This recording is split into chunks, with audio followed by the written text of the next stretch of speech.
We're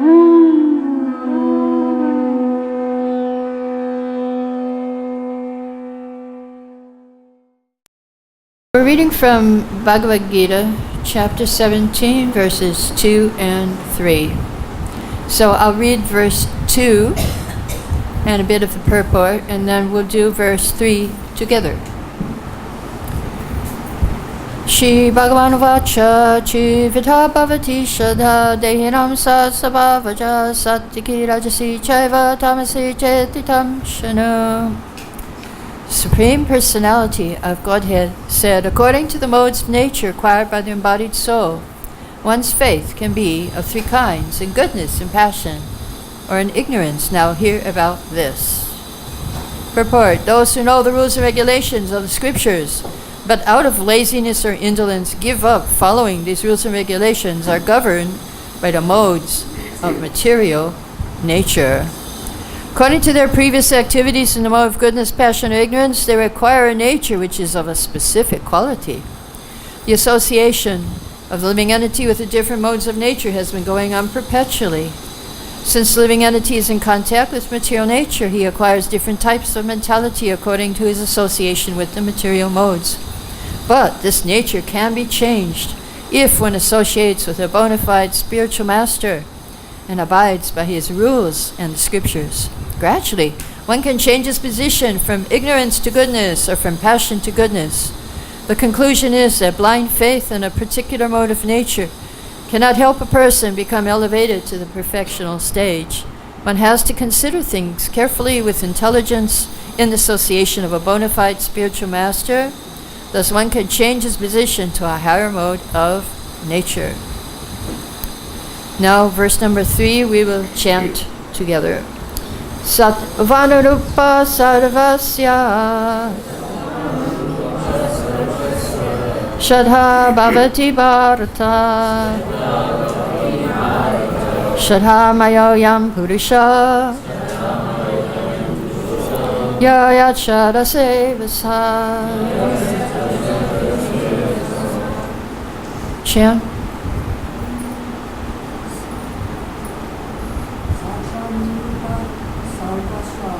Sattvarupa Sarvasya Shadha Bhavati Bharata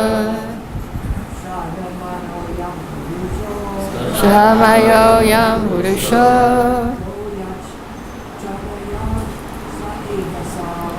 Yachara Sevasa. Sattvarupa Sarvasya Bhavati Bharata Sahamaya Yam Purusha Yoya Shara Sevasa Svarpa Sarvasya Shaha Bhavati Bharata Shahamaya Yam Purusha Yachara Sevasa. Ladies. Sattvarupa Sarvasya Shadha Bhavati Bharata Shadhamaya Yam Purusha Yoya Shadha Sevasa. Sattvarupa Sarvasya Bhavati Bharata Shadhamayo Yam Purusha Yoya Shadha Sevasa. O son of Bharata, according to one's existence under the various modes of nature, one evolves a particular kind of faith. Living being is said to be of a particular faith according to the modes he has acquired.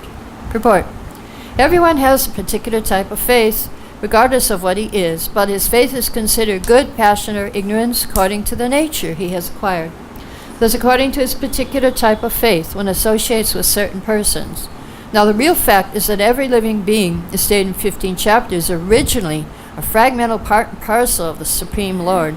Therefore, one is originally transcendental to all the modes of material nature. But when one forgets his relationship with the Supreme Personality of Godhead and comes into contact with the material nature in conditional life, he generates his own position by association with the different with the different varieties of material nature. The resultant artificial faith and existence are only material. Although one may be conducted by some impression or some conception of life, originally he is nirguna, or transcendental. Therefore, one has to become cleansed of the material contamination he has acquired in order to regain his relationship with the Supreme Lord.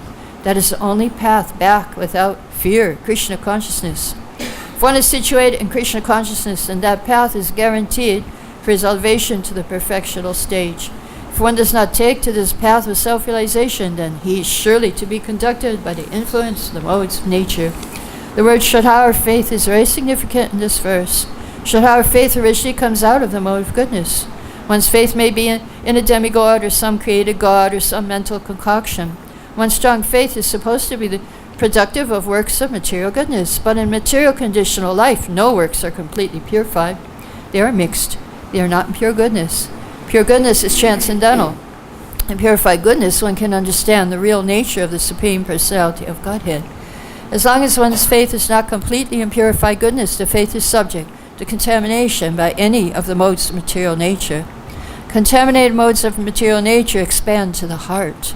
Therefore, according to the position of the heart in contact with a particular mode of material nature, one's faith is established. It should be understood, if one's heart is in the mode of goodness, his faith is also in the mode of goodness. If his heart's in the mode of passion, his faith is in the mode of passion. And if his heart is in the mode of darkness, illusion, his faith is also thus contaminated. Thus you find different types of faith in this world, and there are different types of religions due to different types of faith. The real principle of religious faith is situated in the mode of pure goodness. But because the heart is tainted, we find different types of religious principles. Thus, according to different types of faith, there are different kinds of worship. Mukam karoti vachalam pangam langate girim yakipantamaham vande Sri Guru Dinatarinam Om Jnana Timirandasya Jnananjana Shakaya Chakshuminitam Yena Tasmai Shri Rave Namaha. And so what is actually faith? The definition is given in Chaitanya Charitamrita that Shraddha Shabde Vishwas Kahe Shuddhito Nishchay Krishna Bhakti Kale Sarva Karma Krita Hoy. That the faith, Shraddha, means that if I simply engage in Krishna's devotional service, everything, all my desires will be fulfilled, and the purpose of life will be fulfilled, and I will go back to Godhead. Everything will be fulfilled. So different kinds of faith are described in this purport, and actually the original faith is transcendental, that I am servant of Krishna, and I must engage in, this is sambandha, this is knowledge. We know what is our relationship with Krishna, I am his servant, and then avideya, we engage. We do devotional service in that relationship, and prayojan, and we get love of Godhead, which is in our heart. And so right now, in our heart, there is love of God, but it's covered with different kinds of faith. Somebody may have faith, if I work hard and long, then I will get a nice house, and like my son, and he's thinking, I will work very hard and I will enjoy this world. And some people are thinking, oh, if I just forget everything, I will be happy. My happiness will come from taking drugs, intoxication, gambling, these things.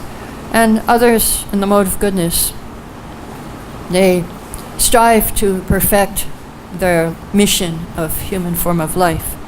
But in order to do that, we need the help. Here it says, if you associate with a bona fide spiritual master, then you can change your nature.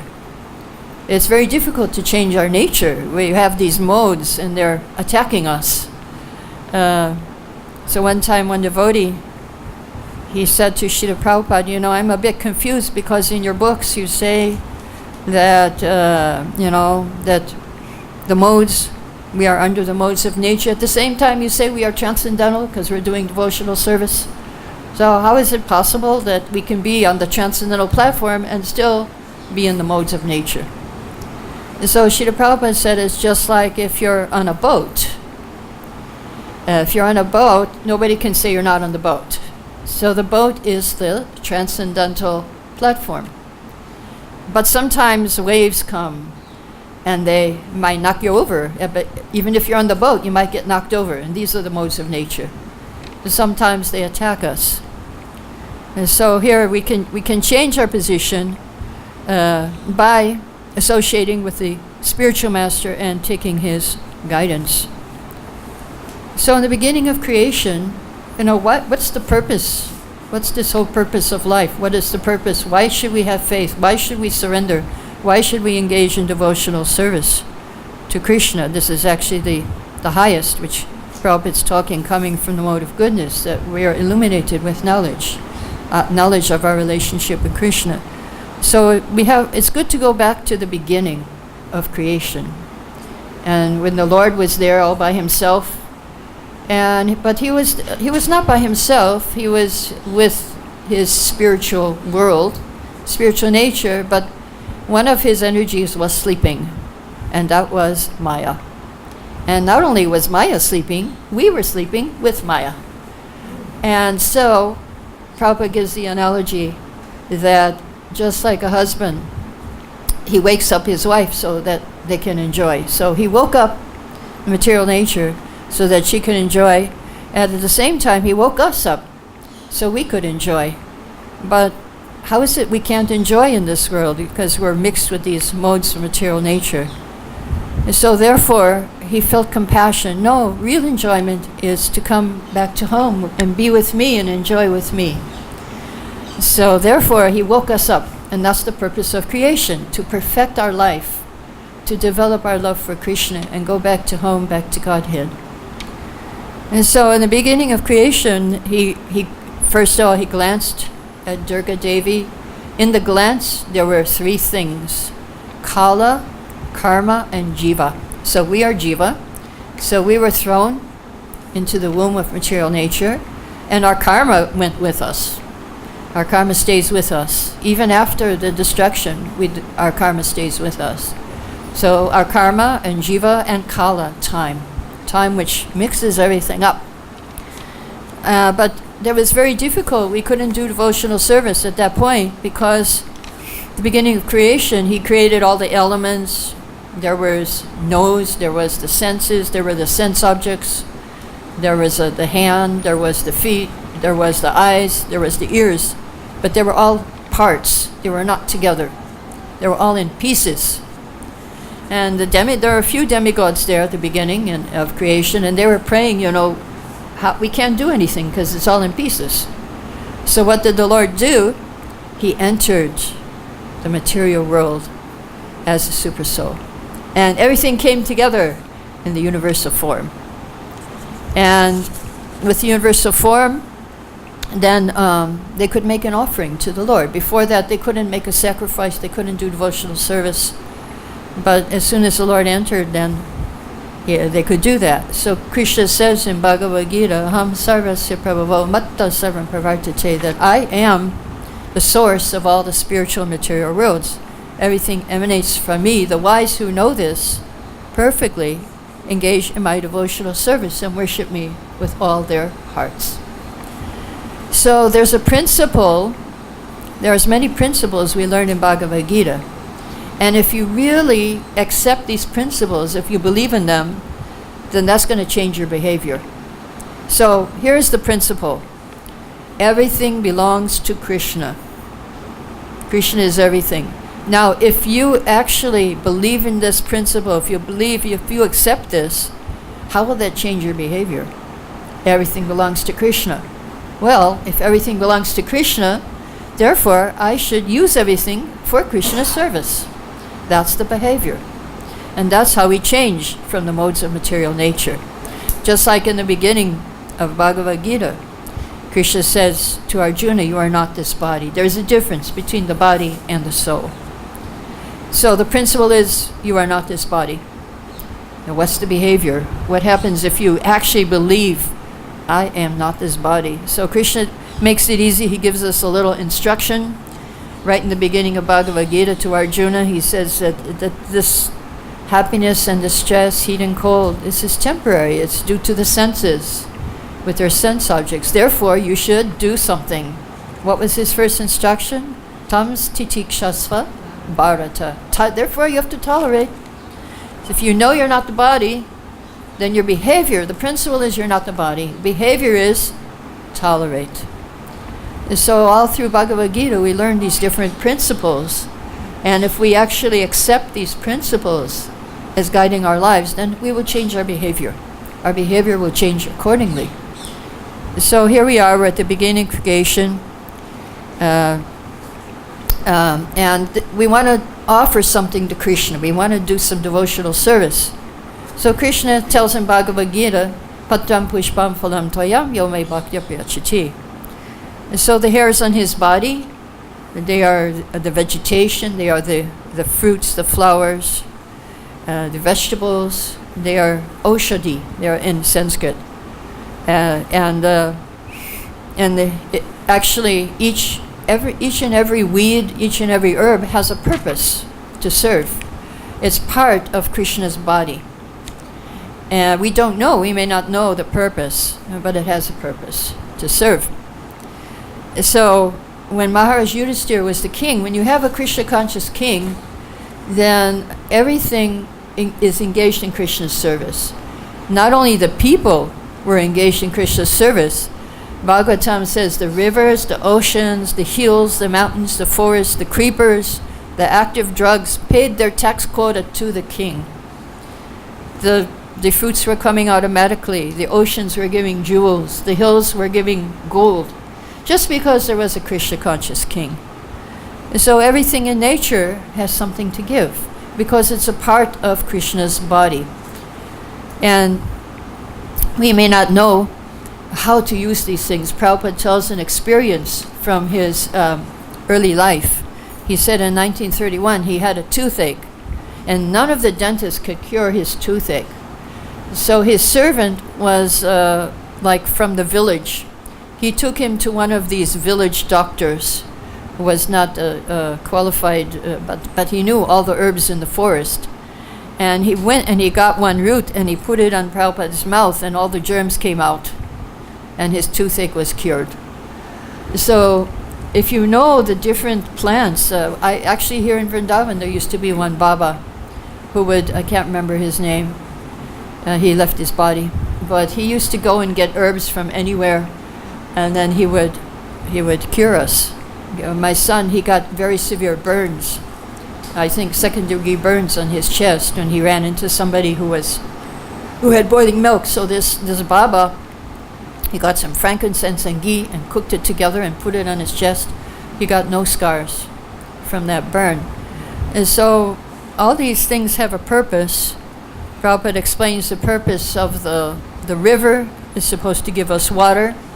During rainy season, before rainy season, the sun collects, evaporates the water, and then it deposits at the top of the mountain, and then it comes down in the river. And just like we have our tanks on the top of our buildings, so it's the same thing in nature, that there is a tank on the top of the mountains, and the water is coming down to supply us during the year.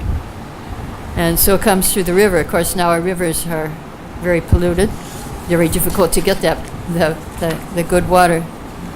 But actually, this is Krishna's property. It all belongs to Krishna. Therefore, as it said, Buddha Bhava Samamvita, we should worship, we should offer these things to Krishna with love. And so if we are Krishna conscious, then we can understand what is the proper faith. We should have faith in Krishna. We should have faith in the words of the spiritual master, that whatever the spiritual master says, we accept his instructions. As Prabhupada said many times, that you chant your 16 rounds without offense, and follow the 4 regulative principles, and I guarantee I will take you back to Godhead. And so this is faith. This is but we should still think, well, okay, we can be a little analytical here. Why should we worship Krishna? Why should we engage in devotional service to Krishna? Sometimes doubts might come, so it's good to know what you're doing here and why you're doing this. Why you're doing all these things. Why are you serving Krishna? So Prabhupada explains that the impersonalists, they don't want to serve Krishna. They think, I am God. Everybody should serve me, and that's what everybody in this world thinks too. Everyone should serve me. Why should I serve anyone? But no, there's a good reason why we should serve Krishna.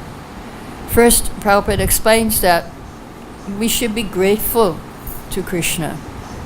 He is giving us everything. He's giving us the air to breathe. He's giving us the life in our body. If he were to leave our body, the super soul would leave, we would also have to leave too. We can't live without the super soul. He's giving us life. He's giving us air. He's giving us light. The effulgence of the light of the sun and the moon are his eyes, he says. The taste of water. He's giving us rasa. He's giving us the taste of water. Soham apsukonteya. So therefore, we should be grateful. We should say, thank you, Krishna. We should, when we wake up in the morning, thank you, Krishna, for giving me another day that I can serve you, I can offer things to you, I can worship you. Thank you, Krishna, for giving me the holy name that I can chant and can deliver me from this material world. Thank you for giving me Guru. Thank you for giving me association of devotees. So we should worship Krishna, we should do devotional service out of gratitude. We should be grateful to Krishna. Oh, everything I have is garland. This is also Krishna's garland. Everything I have, this body, is not mine. When we wake up in the morning, we can think, okay, today is another day. I offer this day to you. When we take our bath in the morning, we can say, I offer this bath to you because it's not my body. It's your body, Krishna, and I'm just taking care of it for you. So I offer this bath to you. Whatever we do, before we do it, we can offer it to Krishna. We can make an offering. So out of gratitude, Prabhupada said, when human society is grateful to the Lord for all his gifts, there is no scarcity or want. But when men are unaware of the value of such gifts from the Lord, surely they are in want. So Krishna, you may think, Krishna's not hungry, Krishna's not poor, why we should offer to him? Yeah, no, because he doesn't need our food. He's not impressed with our renunciation. He's not impressed with our opulence or our beauty. What beauty do we have? The body fades when you get old. So he's not impressed with whatever we have. But he wants one thing from us, and that is the thing that we are holding back.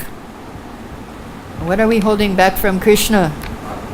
Our love. We're not loving him. We're not giving our love to him. But if we give something to him, then he's grateful too. He's so happy. He's so grateful to us. Just like when my son Govinda was 5 months old baby, then I was feeding him because he had to take grains. He was a very big baby. I had to give him grains when he was 4 months old. Milk was not enough, so he was taking grains when he was 5 months old, eating his porridge. So I was sticking the spoon in his mouth and he was eating. And then one day, he took the spoon out of my hand, stuck it in the porridge, and stuck it in my mouth. And I said, oh, he loves me. Oh, Krishna is like that.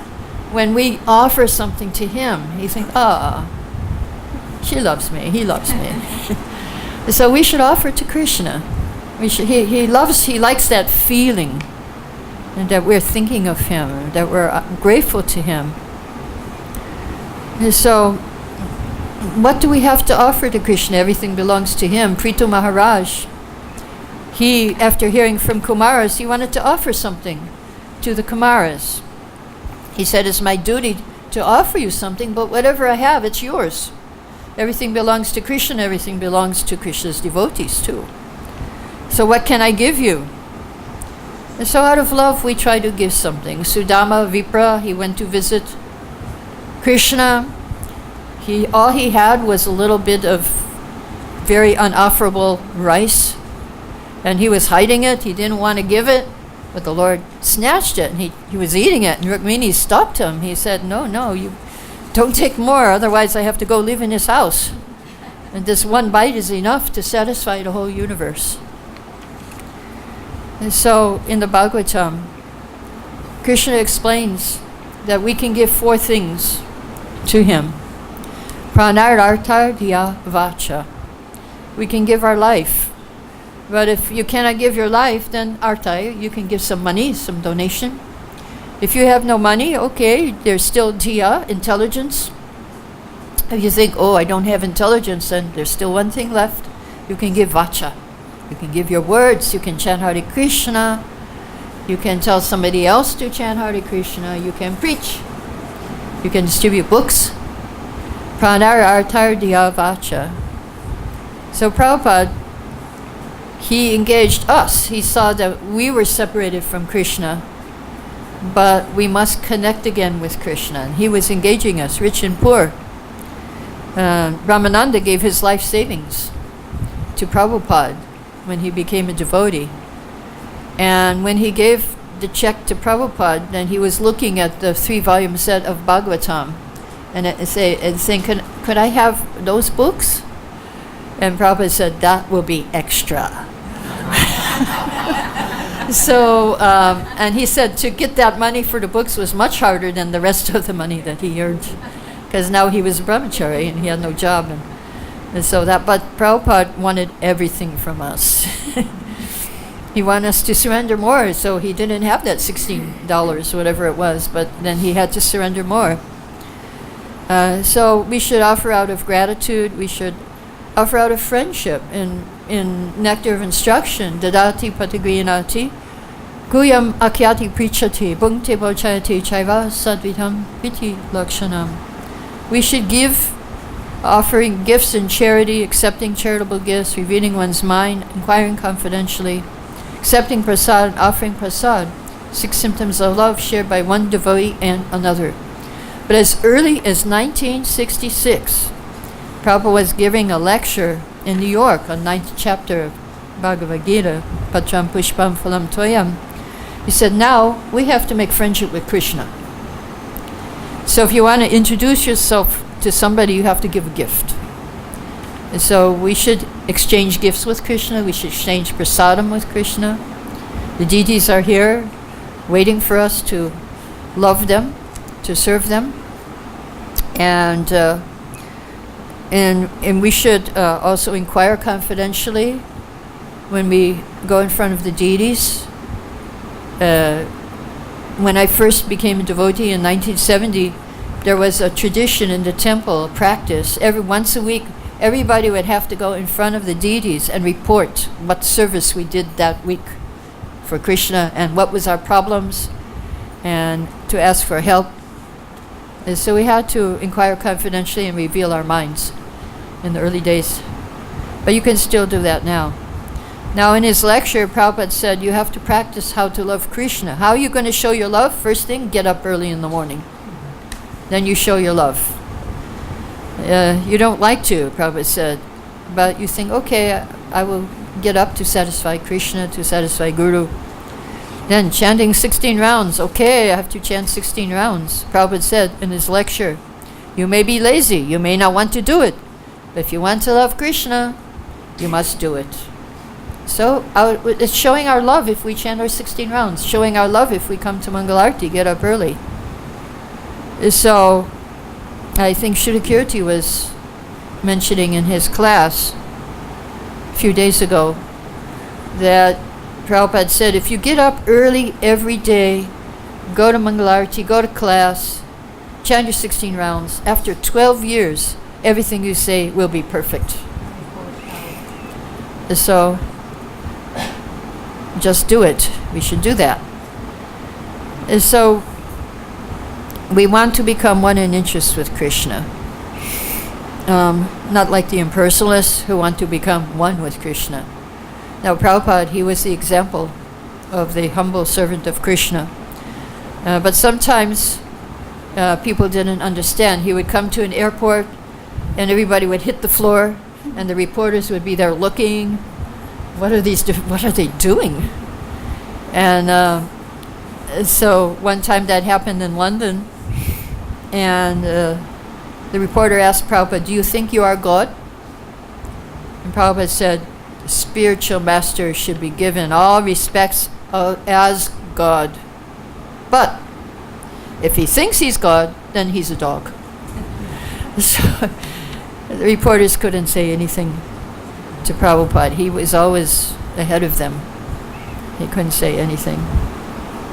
And so the impersonalists, they cannot enjoy life, they renounce it. Prabhupada says in, what's the purport of chapter 2? The impersonalist, being impersonal, cannot eat. Whereas an impersonalist tries to avoid good eatables, the devotee knows Krishna is the supreme enjoyer, and he eats all that is offered to him in devotion. So impersonalists will reject everything, and the devotee will eat everything for Krishna's service. So, and that's how I was just reading Niranjan Swami's, how he came to Krishna consciousness. And he said he would drive 70 miles to the temple. It would take him an hour and a half to go to the temple. And he was thinking, what kind of halava are they going to have this time for the feast? Will it be blueberry? Will it be strawberry? Will it be golden nectar? So he said he was meditating on the halava going to the Sunday feast. We used to have very opulent Sunday feasts, but during the week it was very austere, so we would have to stash from the feast sometimes to get through the week. But the feasts were very opulent, you really didn't want to miss it.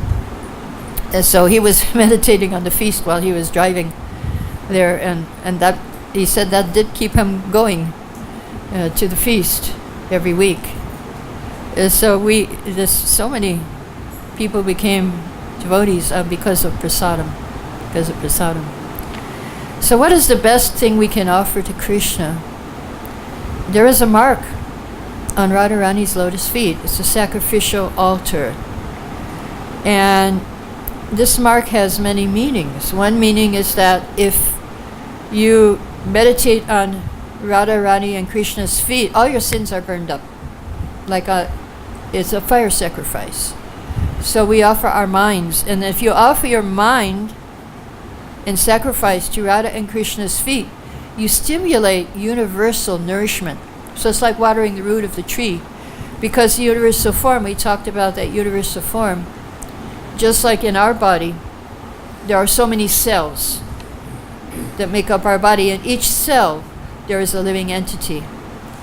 But we are the main living entity of this body. So just like we have many cells in our body, so the universal form has many cells, and we are one of those cells in the big body of the universal form. Now, if we want to serve Krishna, then we can be happy. We can be part of the Krishna conscious movement, the Krishna conscious culture, the river, the wave going back to Godhead. But if we want to forget Krishna, if we don't want to serve him, then we become a disease in the body. So it's our choice. And so the mark on the sacrificial altar, the mark, it's like a rectangle on Radharani's lotus feet. So this meaning also, the universe is the form of Krishna. So everything we see here, that's Krishna. But the offering is the form of Radha. So when you take something from this world and you offer it to Krishna, then Radha and Krishna meet on the sacrificial altar. Then we bring Radharani to Krishna. We're making them meet. When we chant Hare Krishna also, it's the same thing. We're bringing Radha and Krishna together. We want Radha and Krishna to meet. We're offering our minds in sacrifice, our tongues in sacrifice. The sages of Naimisharanya had this realization when they were doing their fire sacrifice for 1,000 years, that we just begun this fruitive sacrifice, but we don't know about its result. There's so many imperfections. It's Kali Yuga. We can't do it properly. And not only that, our bodies have become black from the smoke of this fire sacrifice. So therefore, we are very happy only by hearing from Sutta Goswami about Govinda. So in age of Kali, our sacrifice, fire sacrifice, is not the Yuga Dharma. Of course, we do fire sacrifice for initiation and things. But the real sacrifice is to chant the holy name of Krishna. Chant Hare Krishna. We sacrifice our ears, our tongues, our mind, and our heart to chanting. That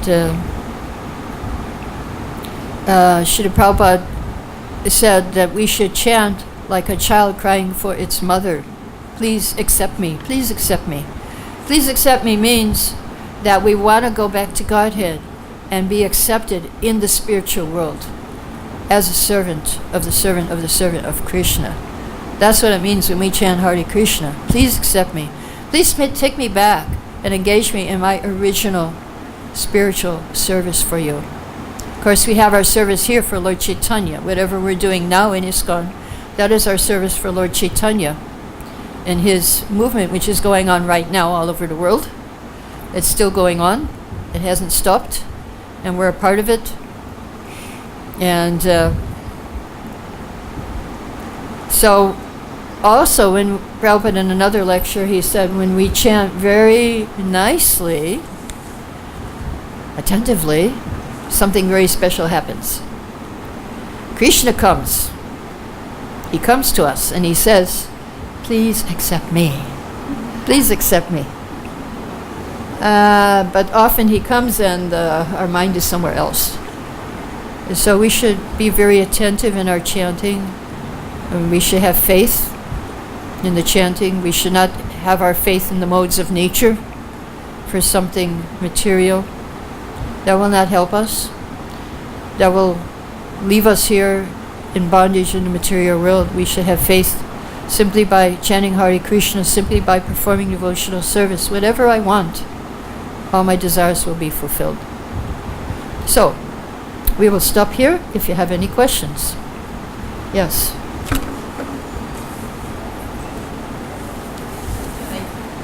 Do we have a microphone?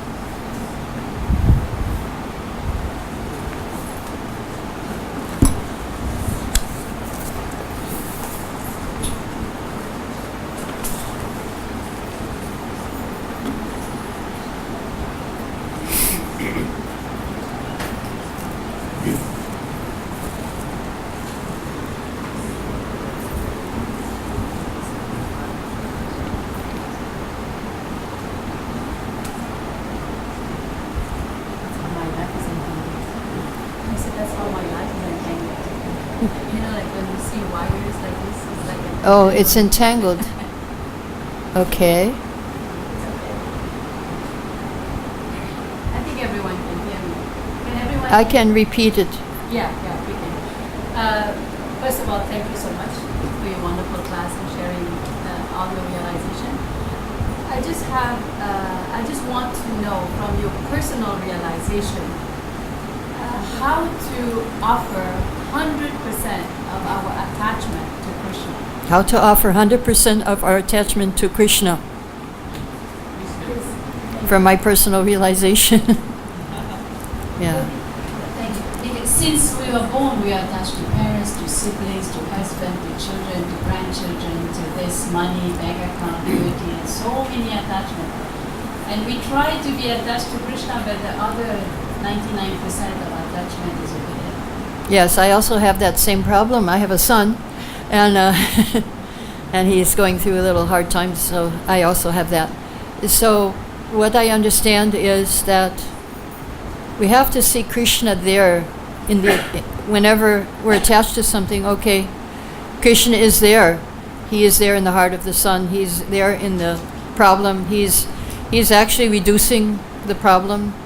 He's making it, and whatever situation that we are in is the best thing for us to advance in spiritual life. And so whatever thing, and this is going on throughout the whole day. You know, my thoughts may go to him, and I think, okay, it's my choice now. Am I going to think of Krishna, which is good for everyone and for the universe and for my son and for me and for all living entities, or am I going to worry about what's connected with this body and this life? So you have that choice. You have the free will. You can think of Krishna any time of the day. And sometimes it has to be, you have to pull your mind back. You have to pull your mind, no, this is my determination, is this life, I'm going to go back to home, back to Godhead, and I'm going to serve Krishna. That's what I'm going to do with this life. And whatever I do, whatever devotional service I do, that will benefit my family. Because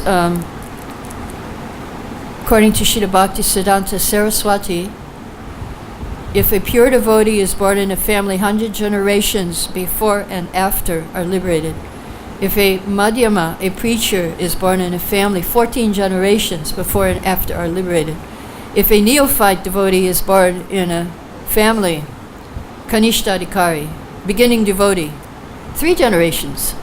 So that's all the ones you know. You probably don't know your great-grandparents, and you won't know your great-grandchildren. So all the ones you know will be liberated. What kind of liberation will they get? The devotee asked Prabhupada. Prabhupada said, they will become devotees. That's their liberation. And so the best thing for us to do with our life is to choose Krishna at every minute of the day, because the mind goes everywhere, and depend on him. That is the 6th process of surrender. Accept things favorable, thinking of Krishna is favorable, forgetting Krishna is unfavorable, and he's my maintainer. So he's giving money, or he's taking it away, it's his money. And so, yeah, there is one mother, I think she's here in Vrindavan right now, 7 children, one child got recently left his body, run over by a train, and she said he was a twin. She had twins, and she said Radharani gave me 2 beautiful Vaishnavas. Now she took one back. Can we do that? No. So this is a very advanced devotee here, but you cannot tell who is an advanced devotee. Here's a mother of 7 children. Just looks like, okay, mother, wife. But she had a lot of association with Srila Prabhupada as a child. Every day. And Prabhupada was in India. So, yeah, it's difficult. It's not easy because we are attached, but we just have to change that attachment to Krishna somehow or other, because our real nature is to be attached to Krishna. That's our original nature. Thank you. Yes? Oh, Shruti? Oh. Okay, we're going this way, all right. Could you just tell something on the difference between transcendental faith and faith in the modes of Difference between transcendental faith and faith in the modes of nature. Transcendental faith means you believe that if I engage in devotional service, everything will be fulfilled. Faith in the modes means, in the mode of goodness, well, if I get a lot of knowledge, if I'm clever, knowledge will save me. And being a good person, that will save me. If I'm just pious, if you're in the mode of passion, if I work hard, then everything will come to me.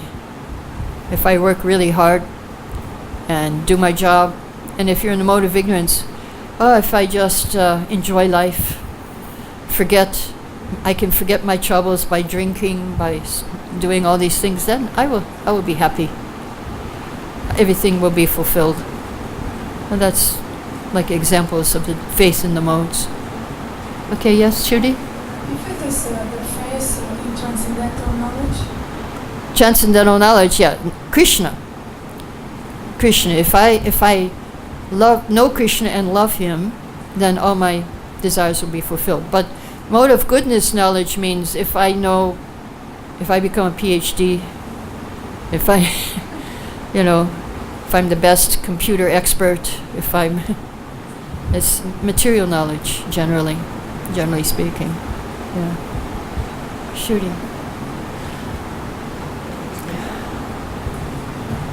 It's interesting to see that when we're talking about the faith of it, that the person with the faith in the mode of goodness, he really has the faith that alcohol or that cigarette will actually help me out. Yeah. The person with compassion is thinking, just get some sex gratification, just get a sexual partner. That will make everything better. It's not just a passive thought, actually have a faith. Yeah, they have faith and sense gratification. Even without knowledge. Yeah. The faith is there even without it having worked before. That's the strange part. Yeah. The person will have faith in the intoxication. They think that every weekend they get drunk. Yeah. And last time they had a terrible Saturday or Sunday. But the next time I have faith that it will be okay. I will think I'll enjoy some sex gratification. Yeah. The last time I suffered, and this time it should be okay. Right. It's strange how that faith can come without any real, anything to really back it up. Well, it's the covering potency of Maya. And Maya makes you forget. Maya's covering. Insanity to do the same thing. Yeah. There's have to be different, so we're in the same condition. Yes, Maya has their covering of our Anatmika At Shakti. least if we realize this, wait a minute, this is what I've done, this is done, this result, that is going to be the same. Okay. Yes. Too much your head.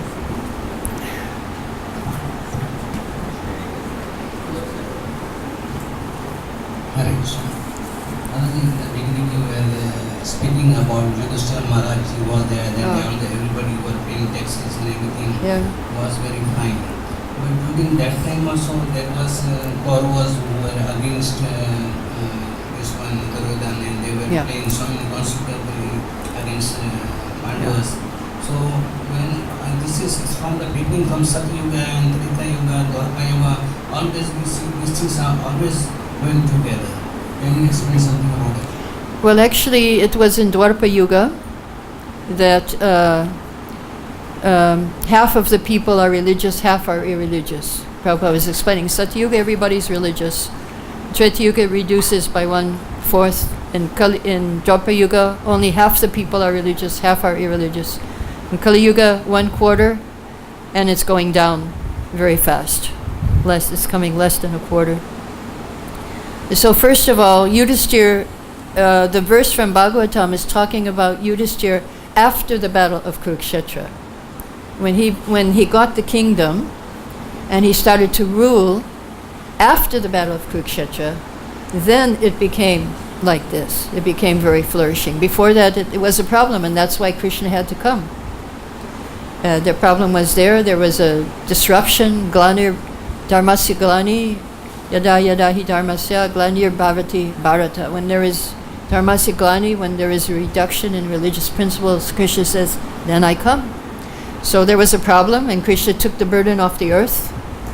And after that, there was a Krishna-conscious kingdom on the earth with Yudhishthira, after the battle of Kurukshetra.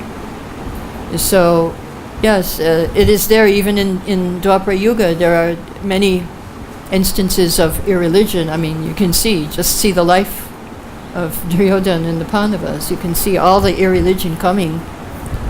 But then Krishna reestablished the 4 legs of Dharma when he came. That is, if you read 10th canto of Bhagavatam, last chapter, 5 glories, 5 special characteristics of Krishna. One characteristic was that he reestablished the 4 legs of Dharma.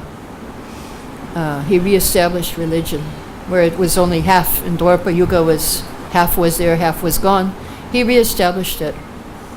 And that's why, after the battle of Kurukshetra, then Yudhishthira could have a Krishna-conscious kingdom where everything was completely harmonious. Everybody was doing their service. Everybody was serving Krishna, serving the universal form, offering So Radha and Krishna were there. They were making offerings to Krishna. Any other questions? In back.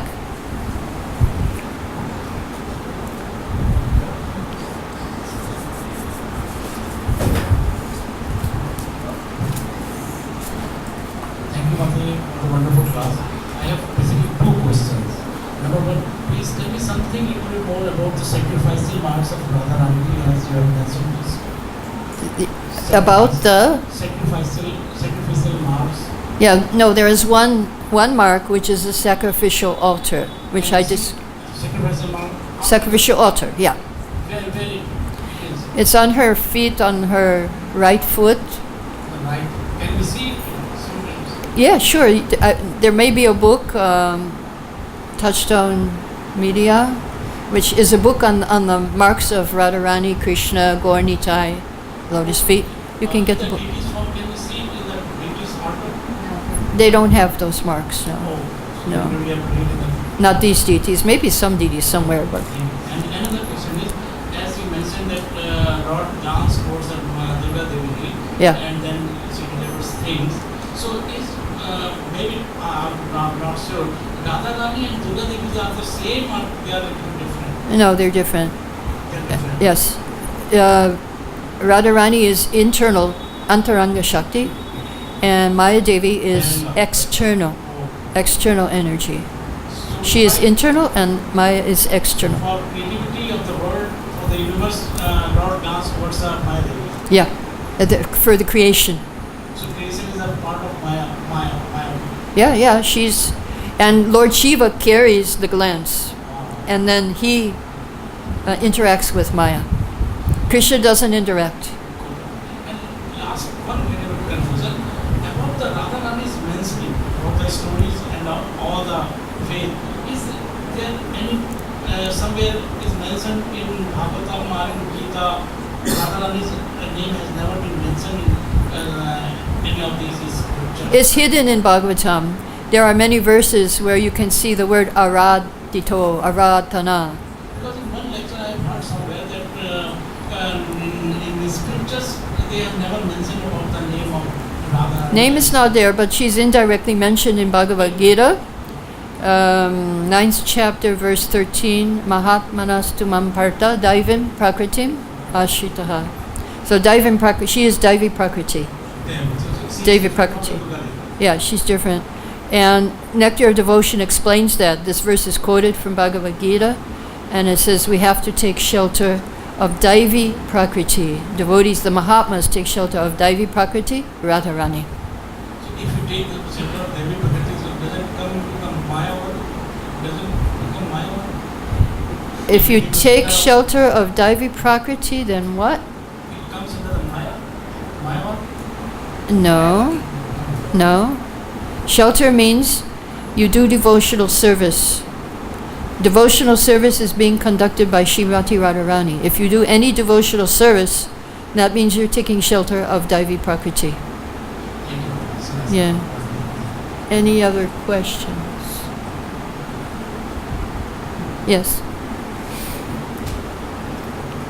Okay, very much for because so this question was posed many times, but still for me it's not clear how if it is said that if we get back to Krishna's kingdom, that then we never fall down again, but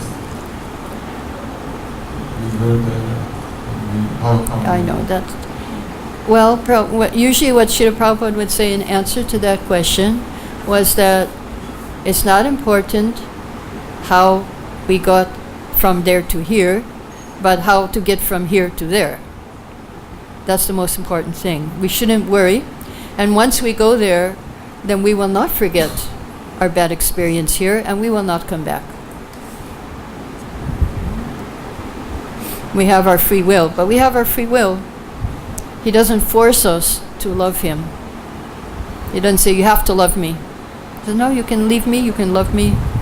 So we had our choice. We still have our choice. Now we have more of a choice. Now because now we know Before in the material world we were ignorant. Now we know. We have a choice every minute of the day to love Krishna or leave Krishna, forget him. Before that we were in the spiritual world and we were full of religion. So how can we We should. What we should do is feel very regretful, very repentant. Oh, why did I leave? Why did I leave? That should be the attitude.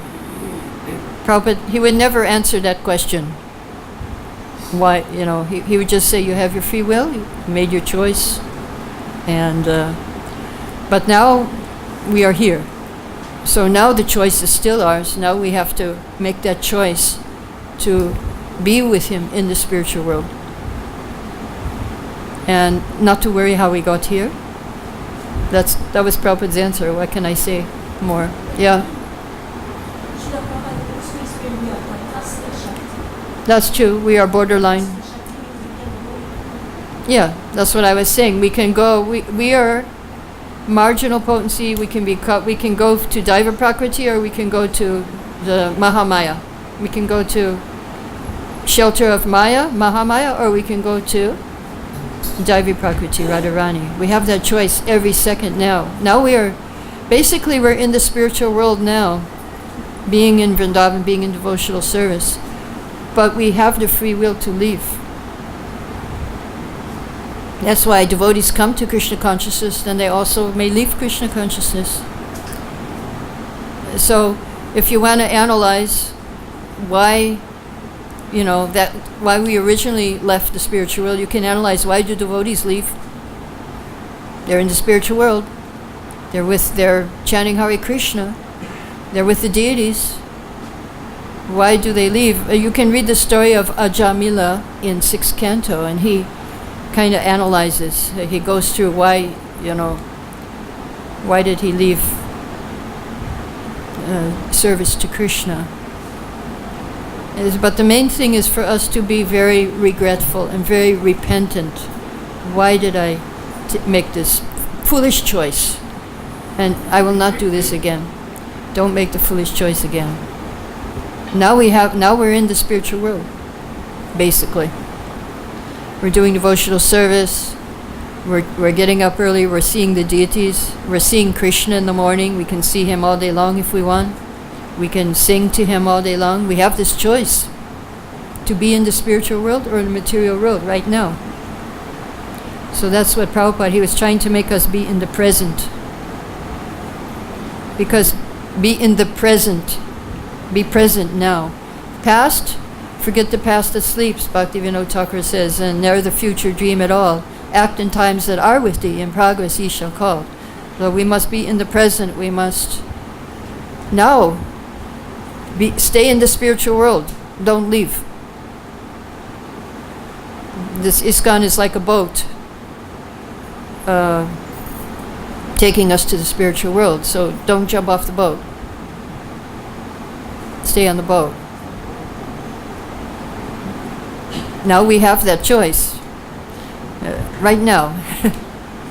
Every day, every moment. We can stay in the spiritual world. Now we're in the spiritual world.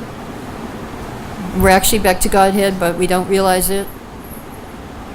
Just a little covering there. Thank you very much. And we sing now the Madarashtaka. There is this verse where I offer my obeisances to the Lord who is not conquered by those who worship him with awe and reverence. But I heard many times from devotees that we should not worship him in this what we realize that we should see ourselves low and be servants or not to come too quick, so it's kind of contradictory. Well, the beginning is awe and reverence, Dasya Ras, seeing how Krishna is great. Because when we first come to Krishna consciousness, we don't realize I am servant of Krishna. And so first of all, we have to have that realization, I'm servant.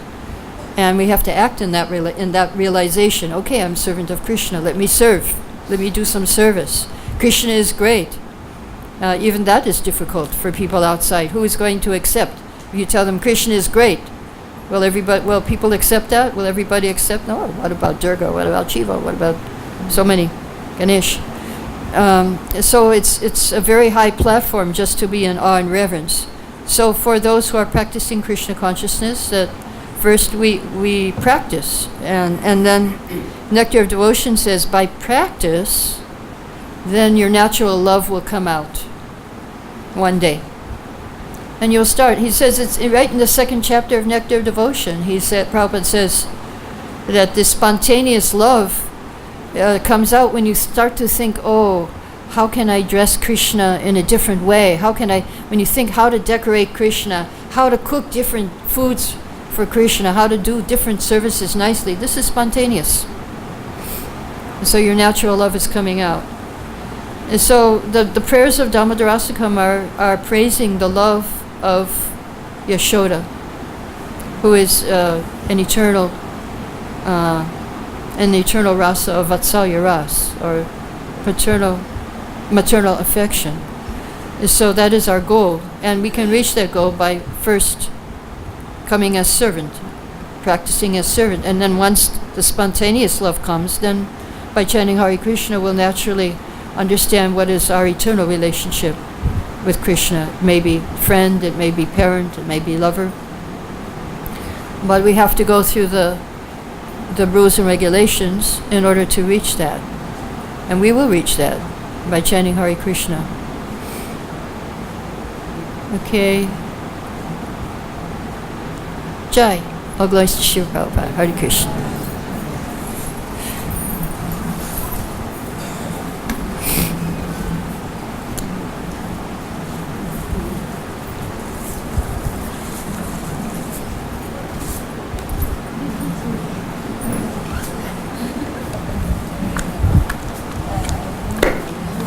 I guess I better be more than a neophyte because I have a great grandmother. You have a great? A great granddaughter. Woo! Does that fit in 3 generations? Son, daughter, granddaughter, great granddaughter. You better become a preacher. Is that 3 generations? 3 generations is grandchildren, up to grandchildren. Yeah, and grandparents. But anyway, you're a preacher. You got 14. You went to Africa. You did your service. Still go back there. Yeah, that's good.